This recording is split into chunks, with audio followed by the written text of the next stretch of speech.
Hello and welcome to our 7-8 minutes of weekly Torah talk. Our guest today is Rabbi Michael Beals of Beis Shalom in Wilmington, Delaware. Hello, Rabbi. Thank you for being with us. Aish, was a pleasure.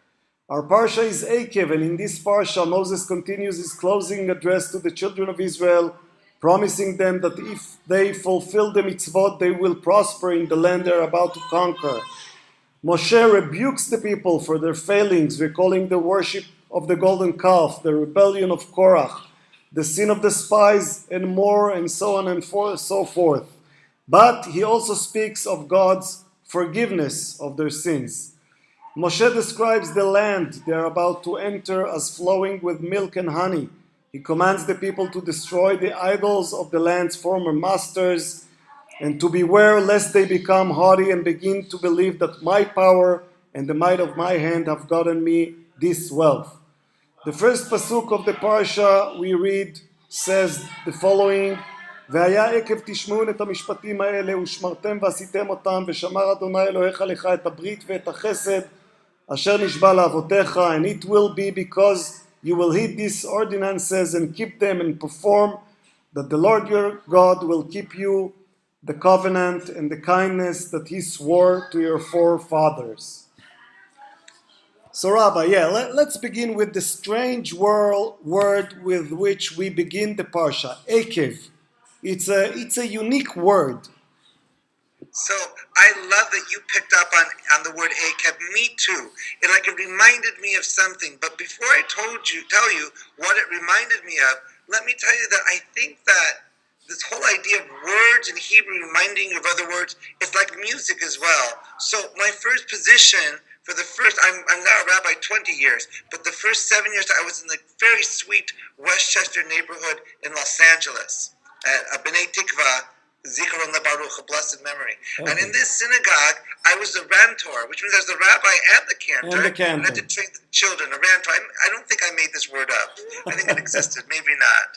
I ranted. So I had to teach the children how to do the music. So, for example, they all do a maftir, they have a haftorah, and then there's the bracha, the blessing after the haftorah. Right. And the last words goes, Mekadesh HaShabbat. The blessing of the Shabbat, right. Yes, exactly. It's very close. And the children couldn't get the melody. So, think, Michael, think. It sounds like, happy birthday to you. And once they got that tuned down, then they could use it and it worked. And it seems to me that the shoresh system works the same in Hebrew. When shoresh, of course, it's a 3 Hebrew letter consonant root. So, for example, a more traditional idea would be like we say, bracha, blessing. Resh Chaf. Right. And that reminds me of maybe a bracha, maybe a baruch, praise. Reminds me of baruch, the call to worship. Reminds me of birknaim, the knees that we bend when we bless, which means maybe reminds me of a bracha, a pool of water, which of course is a blessing in the desert, especially in Israel. Right. And we know that almost every word in Hebrew begins with this shoresh, with the 3 letters. The 3-letter. Yeah. The one I like the best, Natalie Portman just came up with a beautiful movie of the early days of Amos Oz. And in there, I love this. If you see the film, you'll love it. The father, Yehuda Aryeh Klausner, Amos Oz's father, comes up with this. He says, Adam, man, Adama, earth, dam, blood, dumam, silence. Right. And so cool.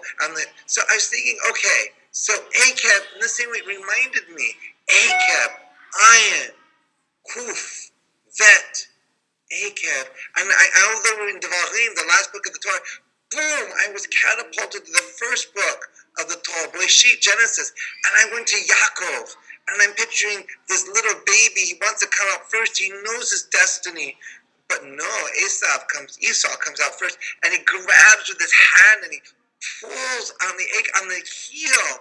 And poor Yaakov, he gets the name heel. So like a professional wrestler. The heel, not so nice. But nevertheless, this idea of grasping one to the other. And so now we go to our parsha. And it's grabbing onto the heel of what came before. So in the Et Hanan, in the very end, it talked about... That's last week's parsha. Nachon, thank you. It talked about the idea that you have to follow all the rules, etc. Full stop. Right. And then in this week's Torah, Ekev, and if you do what I reminded you last week, it comes on the heels of you'll get blessings, you'll be rewarded. And these two things hold together, Ekev, on the heel of. So it talks about this intimate connection. I think how important these connections are. And this is what, it's a connection between actions and outcomes? What is Yes. the connection here? Yes, I think, well, superficially, it seems to be the connection between what is being commanded and then what you'll get if you follow. But if you dig a little deeper, I found a little treasure. So this is the treasure I found. Last week's Torah portion, we're introduced, of course, to the Aseret HaDibrut, the Ten Commandments, but the other treasure is the Shema and the V'ahavta. Right. It's beautiful. It's the first paragraph of the Shema blessing. Exactly, with those 6 words, right? Shema Yisrael, Adonai Eloheinu, Adonai Echad. We pray, Hear, O Israel, the Lord is our God, the Lord is one. We hope we'll be able to say that on the moment when we die, that we'll have the brain power to do it. And of course, these 6 words are the foundation of Judaism, Christianity, and Islam. Western civilization is built on those 6 words, followed by the V'ahavta, and you shall love the Lord your God with all your might, your strength, might, and these words of V'chule that I teach you this day. That's the first paragraph. That exists in Ve'et Hanan. Aval. But in this week's Torah portion, you get the middle paragraph. Right, the second paragraph of the Shema, right. Exactly. If you follow all these rules that I'm telling you, you'll get the rain, the early rain, the late rain, the skies will be open, and if you don't follow these things, then I'll make the sky will be locked up, the land will be locked up. It's really, we call this in rabbinical school, Deuteronomic theology, just a fancy schmancy way of saying reward and punishment. And if you go into Reform synagogues and reconstructions, for the most part, I generalize, maybe there's a few that won't follow this rule, but in their Sidurim, they've gotten rid of this paragraph completely. The Ekev is broken. Is shibur. It doesn't exist. This paragraph is out. Well, maybe they want it out because they do not want people to love God only because they are promised a reward or threatened by punishment. There is something somewhat, cheap about following God only because we are threatened or because we can get a candy if we do what we are told to do. Although it depends on the candy. A good linzer tort can be very Well, milk and honey is what we get according to this week's Parsha. And it's in the Parasha. Yeah. I would say that you're onto something. I think definitely we're talking about modernity. I would say the Reform movement leads the way in the 19th century, and this was a very empirical movement. If I can see it, if I can experience it, good. If not, forget it. So the Chayei HaMeitim, the resurrection of the dead, it's out because we haven't experienced. These were not very poetic people. These were our scientists. And so I think that I'm giving you a different argument, but I like yours. But I would argue that perhaps because they didn't see reward and punishment really working out in their lifetime, they said this is not empirically based, and that out it goes. So I think let's add to why they maybe took it out. I would also say that, we live in the world today of, what is this called, quick pop and fresh dough, right, with the Pillsbury dough.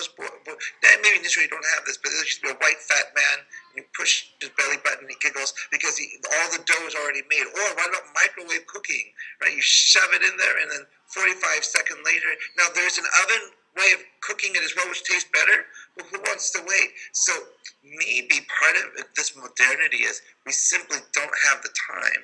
We'll give you the idea of the Shema, and then we move on to something else. But I also think, I want to give respect to why they may have kicked it out. Right. But I'm a rabbi. I do a lot of pastoring. I have to help people. So let's say, God forbid, Chafetz Halila, somebody has cancer, Satan. And so they're suffering from the cancer anyways. And then, God forbid, they think, what did I do to bring this on? Maybe I didn't follow the rules or the laws, and God smited me with this. We look at God as the ultimate comforter. So if God brings us on as well, then I, as a rabbi, trying to bring comfort, it's doubly hard to do so. So all these reasons are perhaps why they took this paragraph out. But you understand, for 2,000 years, we did this paragraph. It's a big ask. And the Shema is one of those chiyuv type things. Like, you may not have time, right? The pop-up fresh dough, the microwave. Okay, so maybe you're not going to do an ashrei. But oh my goodness, the Shema, the Amidah, and this goes back to the Mishnah. I'd be very careful to take these things out. You better have a very, very good reason. So I look at Ekev, the idea of this linkage being broken. You have the Shema in last week's Parashat and the V'ahavta. You have the V'ayim Shemo in this week's Parashat. And to do this break seems some of the problems of modernity.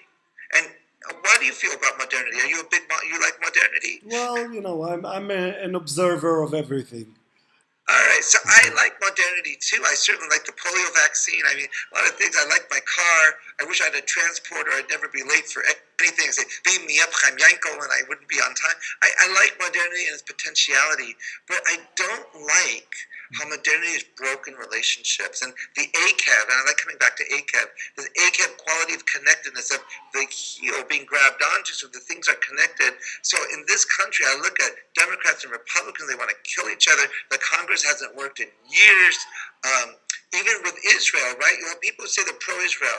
And you have some people who are pro-Israel and they're for like the peace and the two states for two people, and other people who are status quo and security, and they're at each other's throats. And you can't even have a conversation, and everybody's twittering each other and Instagramming each other, and nobody wants to listen to anybody.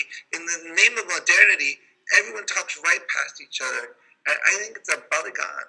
Right. So you just delved into politics, and we have a rule: we do not discuss politics in our discussion of the Torah portion. So it's a good place to stop. Rabbi, thank you so much, and Shabbat Shalom. Shabbat Shalom.